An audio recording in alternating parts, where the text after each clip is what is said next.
Sobat Kompas TV, berjumpa kembali dengan saya Jocelyn Valencia dan seperti biasa kita akan membahas isu terkini. Kali ini kita akan membahas soal pembangunan MRT Jakarta fase 2 yang tengah berlangsung. Dan Sobat Kompas TV kita akan membahasnya bersama pakar tata letak kota dari Universitas Trisakti. Di sini ada Bapak Nirwono Yoga. Halo Pak Yoga, selamat Halo, siang. selamat siang Mbak Jocelyn, apa kabar? Sehat Kabar semua ya? baik, sehat-sehat. Bapak apa Ya, kabar Pak? Habis sehat? ngajar. Iya, terima kasih. Ya, Ya, Pak, mungkin ini langsung saja. Seperti yang ya, kita ketahui, pembangunan MRT fase 2 ini kan tengah berlangsung dan progresnya kemarin waktu saya turun lapangan itu ya, sudah di atas 80% fase dua betul. a ini, apalagi yang di Stasiun Monas ini, Pak Yoga. Ya, Sebenarnya kalau kita berbicara soal pembangunan ini ya, Pak, apa sih langkah cepat agar proyek ini tuh tidak semakin memperparah kemacetan kemasan. harian? Betul. Ya, yang pertama tentu dalam pembangunan konstruksi itu ada tiga syarat ya. Yang pertama tentu eh, jadwal pekerja yang benar-benar 24 jam ya. Sehingga kita mempercepat seluruh pekerjaan. Jadi tidak hanya bisnis as usual gitu ya. Seperti kayak orang kantor ya, berangkat pagi, berhenti sore gitu. Enggak. Tetapi dalam 24 jam pekerjaan tersebut harus non-stop, tinggal diganti gilirannya shift-nya ya, kelompok kerjanya saja. Itu yang pertama. Kemudian yang kedua harus juga diperhitungkan rekayasa lalu lintas ya. Saat pekerjaan konstruksi tadi tentu pasti ada jalan yang ditutup, jalan yang dibuka, ada pengecilan misalnya. Nah, disinilah rekayasa lalu lintas harus dilakukan sehingga masyarakat tahu pada saat menuju ke lokasi atau melintasi lokasi tersebut, masyarakat bisa memperhitungkan jam-jam padat misalnya pagi ataupun sore. Nah, yang tidak kalah penting yang ketiga, tentu perlu adanya pengawasan. Kenapa? Karena kalau dalam proyek sebuah pekerjaan, pengawasan ini kan yang mengatur timelinenya gitu ya. Apakah ini sesuai dengan jadwal, apakah terjadi pengunduran waktu misalnya, apa kendala di lapangan sehingga seluruh program tadi dapat tercapai sesuai dengan target yang sudah direncanakan. Terkait dengan program MRT, tentu kalau kita lihat dari cara kerja orang Jepang, mereka sangat ketat dengan waktu, ya, akurasi dan juga pekerjaan yang bisa dikatakan baik ya. Kalau kita melihat dari MRT fase satu, dari fase 2 ini juga kita harapkan sama kualitasnya sehingga tidak terjadi perbedaan eh, kualitas pekerjaan. Oke, baik Pak. Apakah rekayasa lalu lintas sementara selama konstruksi ini sudah cukup efektif, Pak? Bagaimana Pak Yoga melihatnya dan apa yang bisa ditingkatkan? Betul. Ada beberapa catatan. Yang pertama, dengan adanya rekayasa lalu lintas itu kita harus memperhatikan terutama jam kerja ya. Kalau kita bicara tadi dengan jam kerja 24 jam, maka ada dua titik krusial kalau bagi pengendara lalu lintas di Jakarta, yaitu terutama pada waktu pagi hari jam 7 sampai dengan jam 9 dan nanti sore hari pada saat mulai pulang kantor dari jam 5 khususnya sampai dengan jam 8 malam. Nah, di dua titik eh, waktu berangkat dan waktu pulang itulah perlunya ada semacam rekayasa lebih lalu lintas di lapangan. Apa? Misal penempatan petugas, pemasangan rambu yang lebih cermat, bahkan juga tidak tertutup kemungkinan pada jam-jam tertentu, misalnya ada jalur buka tutup misalnya, ya, terus kemudian juga mendorong masyarakat yang bekerja ke arah yang dilewati rute MRT tadi menggunakan transportasi massal untuk mengurangi penggunaan kendaraan pribadi baik itu mobil maupun motor. Karena apa?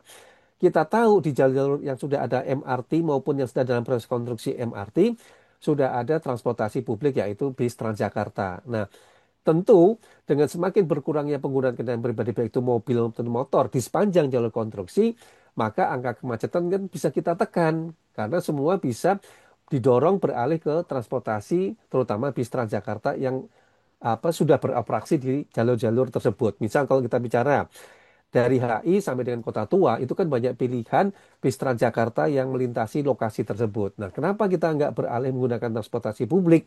Selain tadi dilengkapi dengan adanya rekayasa lalu lintas. Jadi ada juga partisipasi warga untuk mengurangi kemacetan di jalur-jalur lokasi proyek tadi, Mbak Jocelyn. Nah, kira-kira itu. Oke, jadi tidak hanya dari pihak MRT dan juga Ya, pemerintah yang bekerja begitu ya, tetapi dari ya, masyarakatnya sendiri juga bisa memberikan kontribusi sedikit gitu ya, Pak ya, iya betul. menghindari kemacetan ini. Tadi Pak Yoga menyebut Ya, bahwa kita ingin menyamakan gitu ya kualitas dengan apa yang sudah ada di Jepang begitu. Nah, apa sih Pak tips dan sarannya agar kualitas MRT yang ada di Indonesia itu bisa setara dengan kualitas luar gitu, Pak? iya. Ada tiga nih ya. Yang pertama harus ada transfer knowledge ya. Jadi apa pengajaran pengetahuan bagaimana orang Jepang itu bekerja. Kita tahu kualitas pekerjaannya, para pekerja yang sangat teliti begitu ya. Nah, ilmu-ilmu seperti ini yang harus kita pelajari dan kita warisi. Kenapa? Karena nanti MRT-nya sudah selesai, kan pada akhirnya juga yang akan merawat, mengoperasionalkan ke depannya justru harus dari tenaga-tenaga orang Indonesia. Itu yang pertama. Kemudian yang kedua, dari pembelajaran itu bisa nggak kita meningkatkan kualitas kita sehingga orang Indonesia tadi juga dapat melakukan pekerjaan yang sama. Misalnya nih kita membangun MRT di lain kota di Indonesia, entah itu di Surabaya misalnya atau di Bali, sehingga kita juga bisa meningkatkan kualitas yang sama mengerjakan sampah dengan standar orang Jepang tadi, ya. Bahkan yang ketiga, dengan adanya kualitas pekerjaan kita yang ternyata juga tidak kalah ya kualitasnya dengan orang-orang Jepang. Kita juga dapat mengekspor ini Mbak, kualitas pekerjaan tadi, pengalaman pekerjaan tadi justru membuka peluang baru bagi orang-orang Indonesia untuk dapat melakukan konstruksi tadi ke luar negeri bahkan juga ke negeri Jepang ya karena standar pekerjaannya juga setara dengan mereka. Nah, ini yang perlu dipelajari. Jadi tidak hanya sekedar ikut dalam proyek, membangun kemudian selesai, tetapi bagaimana transnasional tadi dapat terjadi sehingga kualitas pekerja konstruksi Indonesia juga dapat meningkat. Nah, ini penting. Kenapa? Di era global, maka bisa dipastikan seluruh proyek-proyek yang berskala internasional harus sudah memenuhi standar-standar global, termasuk tadi cara pembangun MRT, bahkan juga LRT dan juga proyek-proyek konstruksi lainnya terutama di Indonesia. Nah, ini mungkin yang menjadi pembelajaran berharga bagi para pekerja konstruksi di Jakarta yang kebetulan melakukan pekerjaan konstruksi MRT, sehingga kalau ada peluang pekerjaan sama di lain kota di Indonesia, bahkan di luar negeri, kita justru dapat melakukan pembangunan yang sama. Kira-kira itu, Mbak Nasrin. Pak, kalau misalnya nih dari sisi tata letak kota gitu ya, Ya, bagaimana integrasi antara MRT dengan moda transportasi lain itu bisa benar-benar menekan penggunaan kendaraan pribadi? Karena kan MRT ini memperluas jalurnya dengan tujuan ya, masyarakat itu bisa eh, berubah gitu ya gaya hidupnya. betul. Yang awalnya mereka menggunakan kendaraan pribadi, mungkin kita bisa berandai-andai mungkin seperti Singapura gitu. Jadi Ya, masyarakat lebih aware dengan transportasi umum begitu. Itu ya. seperti apa, Pak? Kalau kita melihat dari kasus terutama kota-kota seperti di Jepang ya, terus juga Singapura dan beberapa kota besar dunia, pengembangan kawasan berorientasi transportasi atau kita sebut namanya Transit Oriented Development atau TOD, ini lebih mendorong orang untuk tinggal tidak jauh dari simpul-simpul angkutan umum tadi, kemudian dalam beraktivitas harian mereka punya pilihan. Kalau jarak dekat cukup jalan kaki, artinya trotoarnya nyaman. Kalau kemudian bersepeda juga ada jalur sepeda yang aman, sehingga dalam satu kawasan TOD tadi dia cukup berjalan kaki atau sepeda.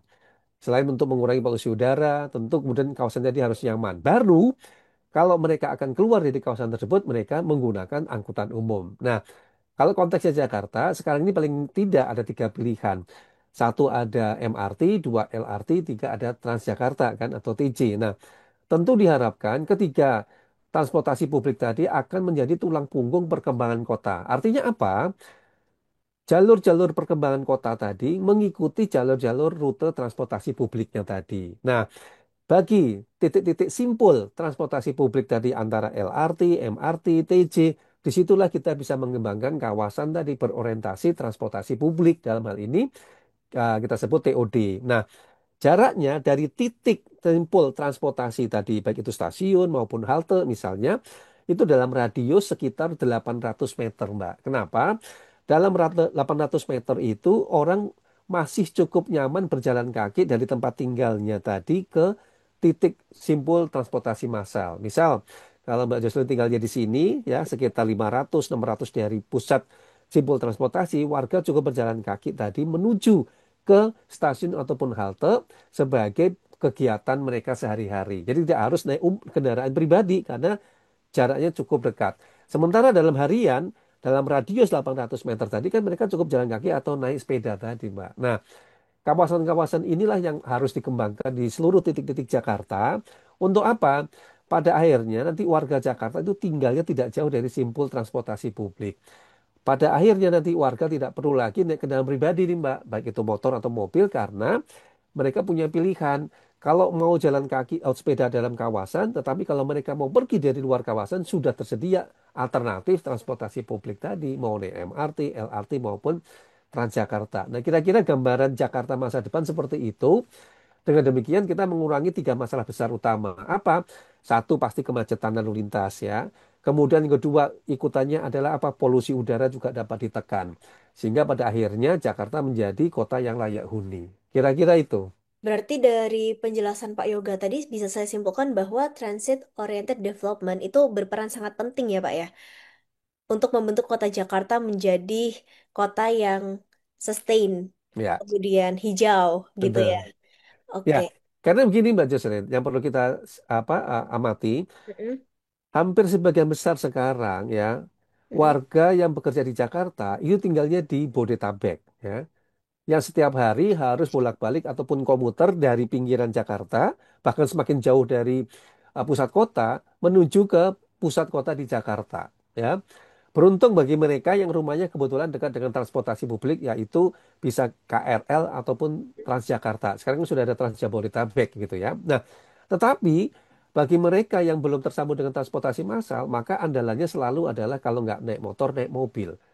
Jadi bisa dibayangkan setiap hari mereka menempuh waktu berjam-jam dari tempat tinggal ke pusat kota hanya untuk bekerja. Sehingga kalau dihitung waktu pulang pergi sangat mubazir waktu yang terbuang ya. Nah, dengan adanya TOD itu kan sebenarnya mendorong orang untuk kembali tinggal di pusat kota, dekat dengan simpul-simpul transportasi massal, sehingga mereka cukup berjalan kaki atau bersepeda dalam satu kawasan yang tadi 800 meter, atau mengandalkan transportasi publik tadi untuk bekerja ke tengah kota. Dengan demikian, mereka bisa menghemat biaya transportasi, menghemat waktu, menghemat tenaga, sehingga pada waktu mereka bekerja tenaganya juga tidak terkuras energinya. Nah, inilah yang diharapkan. Kenapa? Supaya warga kotanya lebih sehat, lebih produktif dalam bekerja, dan yang terpenting mempunyai waktu yang cukup untuk keluarga. Nah, kira-kira seperti itu. Oke, baik Pak. Kalau dari analisis atau pengamatan Bapak sendiri gitu ya Pak, Ya, selama ini, karena kan beberapa kawasan TOD itu sebenarnya sudah jadi ya Pak, cuma ada ya, yang masih dikembangkan lagi nih, misalnya TOD Harmoni dan juga di daerah kota gitu. ya, Nah, tantangannya itu sebenarnya apa sih Pak untuk ya. penataan TOD ini? Penerapan TOD itu mensyaratkan tiga yang kalau ini tidak digarap dengan baik akan menjadi kendala utama ya. Yang pertama, harus ada rencana tata ruang di kawasan TOD tersebut ya, memiliki panduan rancang kota yang mengatur kawasan TOD ini akan dikembangkan seperti apa. Apakah hanya untuk perkantoran, ataukah hanya pusat perbelanjaan, atau itu mixed use misalnya. Ada perkantoran, ada tempat tinggal, ada rumah susun, ada apartemen misalnya, bahkan ada pusat perbelanjaan yang masuk dalam radius 800 meter. Sehingga bayangannya orang cukup apa istilahnya bekerja, belanja itu dalam satu kawasan tetapi menggunakan transportasi publik kalau ada keperluan di lain tempat. Itu dulu pemahamannya. Jadi rencana tata ruangnya harus jelas. Yang kedua, status lahannya. Kenapa? Dengan status lahan yang jelas, pihak pengelola TOD tahu akan bekerja dengan siapa. Selama ini kegagalan utamanya mengajak warga ataupun kelompok usaha yang memiliki lahan di sekitar TOD karena ketidakjelasan status lahan tadi. Ya, karena apa? Karena ini kan kita membangun kawasan bersama, ya. Sehingga harus jelas dulu siapa pemiliknya, kemudian mau nggak mereka bergabung mengembangkan kawasan TOD-nya, kemudian konsesi apa yang mereka miliki kalau mereka ikut terlibat dalam pembangunan, dalam penataan TOD tadi. Nah, ini yang perlu dirumuskan segera. Untungnya buat mereka apa, terutama warga ya, sehingga warga tidak termarginalisasi. Misalnya ini kawasan rumahnya Mbak Jocelyn di sekitar TOD gitu ya. Karena ada pengembangan kawasan TOD, ada gedung-gedung bertingkat, rumah Mbak Jocelyn kena terpaksa berpindah misalnya. Bukan begitu, tetapi bagaimana warga yang tinggal di sekitar TOD tadi juga menikmati pembangunan kotanya secara baik ya. Artinya mereka justru dapat berkontribusi tinggal di situ tanahnya semakin mahal misalnya ya, bahkan dapat menikmati fasilitas tadi transportasi publik yang nyaman, bukan malah tersingkir. Nah ini menurut saya yang perlu dipahami bersama. Ketiga, pembangunan teori ini kan tidak mungkin dalam waktu singkat, tidak mungkin dalam waktu 5 tahun kemudian jadi ya, bahkan butuh waktu bisa jadi 20 tahun. Nah, maka program pembangunannya, siapapun kepala daerahnya, penganggarannya harus jelas. Dengan demikian kita punya target-target bahwa pembangunan TOD tadi itu benar-benar dapat dilaksanakan dalam kerangka waktu yang jelas tadi 20 tahun misalnya. Jangan sampai begini, karena sistem perkotaan dan pemerintahan kita itu 5 tahunan, jangan sampai setiap 5 tahun ganti kepala daerah, ganti kebijakan. Nah, ini buat investor juga akan merugikan Mbak Zosin. Kenapa? Misal nih, di dalam satu kawasan TOD tadi, misalnya TOD Lebak Bulus, TOD Fatmawati, TOD Blok M, TOD Duku Atas, TOD HI, TOD Harmoni sampai kota misalnya. Mereka sudah mau nih nanam investasi di sekitar TOD. Tapi begitu ganti gubernur, ternyata kebijakannya berbeda lagi. Nah, ini kan buat investor perlu ada kepastian hukum dan juga kepastian pembangunan. Padahal kalau tadi saya katakan, bangun TOD bisa jadi waktu-waktu 20 tahun. Nah, bagaimana menjaga komitmen terutama dari pemerintah daerah bahwa investor juga akan dijamin pembangunan TOD selama 20 tahun tanpa harus dirugikan, baik itu masyarakat maupun juga terutama para investor yang mengembangkan kawasan TOD. Nah, kira-kira itu gambarannya. Nah, Pak, tadi kan Bapak sempat menyebutkan status lahan harus jelas. Jangan Ya, sampai orang-orang masyarakat ini yang berada di sekitar TOD, ya, daerah yang ingin dijadikan TOD itu malah berpindah gitu kan. Seharusnya ya, mereka bisa menikmati.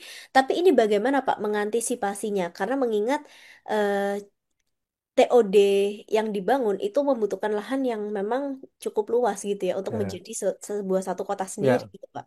maka di situ satu tadi yang saya katakan perlu adanya rencana tata ruang detail yang jelas. Jadi rencana detail tata ruangnya itu jelas. Kalau kita bicara umpamanya TOD di kawasan Duku Atas, TOD di kawasan Harmoni, atau TOD di kawasan Kota Tua. Nah, maka dari titik TOD seluas 800 meter delineasinya nanti radiusnya, itu rencana detailnya jelas dulu. Dan itu mesti dilakukan oleh pemerintah daerah kepada masyarakat sekitar yang akan bisa jadi terdampak atau menikmati pembangunan tadi. Karena mereka kan sudah lama tinggal di situ kan. Itu didiskusikan. Kalau ini jadi TOD, kira-kira kawasan ini akan berkembang seperti ini. Nah, masukan dari warga seperti apa? Kira-kira pola kerjasama seperti apa yang bisa dilakukan oleh pemerintah dan juga masyarakat lokal. Satu. Kedua, petakan status lahannya. Apakah ada lahan-lahan di sekitar TOD tadi milik swasta misalnya, milik pemerintah pemerintah pusat misalnya gitu ya, dan juga yang milik masyarakat sehingga kita tahu mana dulu yang akan dikembangkan. Tentu kalau dari soal itu pasti ada dua. Kalau untuk pemerintah pusat akan lebih mudah kerjasamanya, dan yang kedua kalau milik swasta tentu ini bisnis terus bisnis ya pengembangan kawasannya. Nah, bagaimana dalam pengembangannya tadi itu warga lokal justru jangan ditinggalkan apalagi termarginalkan.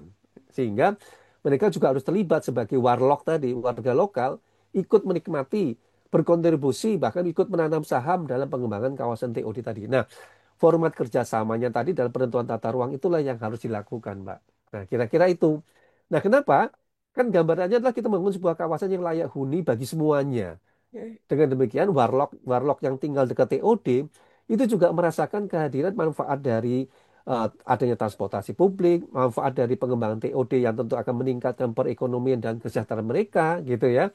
Bukan malah sebaliknya, gara-gara TOD tanah mereka dibeli, kemudian mereka dipaksa untuk pergi atau keluar dari kawasan TOD, yang pada akhirnya mereka justru tidak dapat menikmati kemudahan-kemudahan dengan adanya pengembangan TOD dan juga pemanfaatan transportasi publik tadi, Mbak. Nah, ini menurut saya yang harus diwaspadai. Dan ini kita bisa belajar banyak, terutama dengan negara-negara yang ada di Asia, kota misalnya ya, Tokyo maupun juga di Singapura, di mana pengembangan TOD-nya itu justru memanusiawikan warga lokal.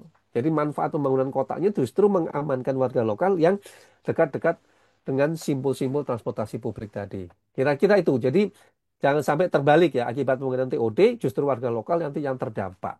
Dalam hal ini tentu menjadi termarginalkan kemudian terkusur. Bukan begitu pendekatan TOD-nya. Kira-kira itu Mbak Yusrin. Oke, Pak Yoga, mungkin ini sedikit pertanyaan sebelum penutup gitu ya. Ya, Terkait pembangunan MRT, ini kan ya, ingin tetap melestarikan cagar budaya nih, iya, Pak. betul. Contohnya di Glodok Kota itu Iya, ditemukan saluran air Batavia. Kemudian betul. misalnya di kota terutama ya itu banyak sekali bangunan-bangunan bersejarah begitu. Iya, Nah, ketika ini direvitalisasi, seperti apa Pak langkah yang tepat biar cagar budaya ini beneran memang ada gitu loh dan tidak betul. hilang? Karena kan ini lumayan rumit ya Pak ya. Betul Kayak sekali. itu bagaimana Pak? Jadi gini, dengan adanya pembangunan tahap 2 yang tadi mulai dari HI sampai ke Kota Tua, justru sekarang Pemda DKI dalam ini Dinas Citata terutama itu segera memetakan potensi wisata maupun juga cagar budaya apa saja yang terdapat dari mulai HI sampai dengan Kota Tua. Terutama kalau kita lihat mulai dari perempatan Harmoni aja misalnya ya. Di situ ada kawasan Harmoninya dekat istana lagi situ kan. Sepanjang situ ada bangunan-bangunan cagar budayanya, kemudian belum masuk lagi ke arah Glodok sampai sebelum akhirnya ke kota. Nah, pemetaan yang detail tadi, potensi-potensi tadi itu sangat perlu untuk menjadi semacam panduan pengembangan kawasan revitalisasi kota tua. Ya, tentu dengan adanya nanti MRT beroperasi, selain kita melakukan konservasi cagar budaya, kita juga harus mampu mengembangkan kawasan kota tua tadi sebagai potensi wisata di kawasan kota tuanya tadi. Jadi tidak hanya sekedar nostalgia, tapi bagaimana bangunan-bangunan tua yang sudah ada itu direvitalisasi, dioptimalkan kembali, tetapi sesuai dengan kebutuhan zaman zaman sekarang. Misal kalau kita bicara ada bangunan tua misalnya, mungkin nggak di bangunan tua tadi itu diubah misalnya dengan fungsi baru, misalnya menjadi kafe-kafe anak muda, untuk walking space, untuk museum, untuk tempat pameran karya seni misalnya ya. Atau juga bisa memamerkan karya-karya sejarah panjang dari kawasan kota tua itu sendiri. Sehingga tidak dibiarkan terbengkalai, akhirnya bangunan tuanya tadi justru semakin lama tidak terurus misalnya. Nah, ini yang perlu dilakukan paralel secara bersamaan saat pembangunan MRT sekarang nih Mbak. Artinya dari Harmoni sampai Kota Tua, saat pembangunan MRT tadi dilakukan, maka kiri kanannya juga harus segera dilakukan penataan. Baik itu penataan nanti kalau sudah selesai ada trotoarnya, tapi juga penataan revitalisasi bangunan sepanjang mulai dari Jalan Hayamuruk, Gajah Mada, Glodok sampai ke Kota Tua tadi. Sehingga kita nanti akan punya poros baru ya. Hmm. Poros baru tapi yang membedakan dengan MRT kalau kita bicara tahap satu itu kita bicara Sudirman Tamrin Blok M itu bicara modern, maka nanti dari dari Harmoni sampai Kota Tua itu bicara sejarah masa lalu tetapi dalam konteks kekinian. Tentu akan menjadi destinasi wisata yang menarik ya kalau kita bisa mengolah sepanjang jalan dari Harmoni sampai Kota Tua tadi dengan pendekatan anak muda. Arsitekturnya arsitekturnya tentu arsitektur Kota Tua tadi, tetapi fungsi kemudian penggunaannya sudah zaman kekinian. Apa yang dibutuhkan? Ya tadi mulai dari co-working space, kemudian juga ada cafe, museum, exhibition center misalnya. Jadi fungsi-fungsi baru itulah yang harus kemudian dikembangkan di sepanjang Harmoni Kota Tuanya tadi. Dan saya rasa dengan potensi yang ada luar biasa Mbak. Sebenarnya kalau ini kita olah dengan benar ya. Dan itu persiapannya dari sekarang. Bukan menunggu MRT-nya selesai. Justru harus dilakukan secara paralel, apalagi di 2027, Jakarta kan tepat berusia 500 tahun. Ya, 5 abad. Ini harusnya potensi besar nih. Jalur yang harmoni ke Kota Tua ini jalur benar-benar nostalgia yang kalau saya bilang ini menjadi etalase sejarah kota Jakarta. Yang kalau kita bicara 5 abad, 500 tahun itu kan sejarahnya mulai dari Kota Tua, Mbak. Sehingga ini kesempatan bagus bagi Pemprov DKI Jakarta untuk merancang kawasan harmoni sampai Kota Tua tadi menjadi etalase sejarah kota Jakarta. Dan bahkan bayangannya tidak hanya di situ. Nyambungnya tuh ke kanan, ke arah Pasar Baru ya. Karena Hmm. kawasan ini kan terkait sebenarnya. Terus kemudian nanti nyambungnya ke Istiqlal, terus ada katedralnya, ada lapangan bantengnya, di mana sejarah itu menjadi satu kesatuan dengan sejarah Kota Tua. Jadi potensi ini yang harus saya dorong untuk dikembangkan sehingga bayangan saya nanti di stasiun-stasiun MRT itu juga menceritakan sejarah Jakarta, tapi begitu dia keluar dari stasiun MRT nongol gitu kiri kanannya tadi sudah menjadi hub-hub baru tadi. Hmm, hmm, hmm, Itu hmm. yang harusnya kita siapkan dari sekarang, bukan menunggu sampai MRT-nya selesai. Kira-kira itu. Hmm. Menarik sekali ya Pak Yoga ya. Dari tadi saya berimajinasi bagaimana ya jika Jakarta menjadi seperti itu, kayaknya enak banget gitu ya tinggal di Jakarta jadinya ya. Iya, Tapi hidup lagi ya, jadi gitu ya. hidup, jadi Betul. benar-benar jadi hidup. Dan Pak, ini sedikit aja, bagaimana secara keseluruhan Bapak melihat pembangunan progres MRT jalur baru ini di fase 2? Ya, kalau dari kondisi yang ada di lapangan, tentu kita apresiasi ya, karena pihak MRT pun menyampaikan bahwa sampai dengan 2027, insya Allah stasiun dari HI, kemudian stasiun Tamrin, stasiun Monas, dan juga stasiun Harmoni itu dapat beroperasi. Ya, jadi kita punya suatu hadiah kado nanti tepat 500 tahunnya itu paling tidak sampai dengan Harmoni MRT sudah bisa dioperasionalkan. Nah, harapannya sampai dengan 2029 minimal sudah sampai dengan stasiun kota, Mbak. Beroperasinya sudah secara penuh gitu ya. Karena kalau kita lihat rencana umumnya, nanti pada akhirnya itu nanti dari stasiun kota berakhirnya di Ancol. Nah, tentu kita berharap mumpung sekarang dalam proses pekerjaan dari Harmoni ke Kota Tua, tidak tertutup kemungkinan sekarang juga bisa paralel pekerjaannya dari Kota Tua ke Ancol sudah bisa mulai dirintis. Dengan demikian nanti bisa lebih percepatan lagi ya pembangunan MRT-nya. Tentu mimpi indahnya itu kalau bisa di 2030 itu sudah sampai dengan Ancol. Kalau itu terjadi luar biasa Mbak. Kenapa? Karena nanti stasiun MRT dari Lebak Bulus sampai dengan Ancol itu kan menjadi tulang punggung kalau kita bicara kota Jakarta itu dari selatan ke utara itu tuntas. Ya, Kenapa? Kita bisa segera beralih ke rute barunya yaitu timur barat ya untuk betul. bisa dikatakan generasi kedua ketiga nantinya. Kira-kira itu gambaran umumnya. Dan kalau itu terjadi bisa dipastikan perubahan tata kota, budaya bertransportasi kita, perkembangan kota Jakarta akan berubah secara signifikan.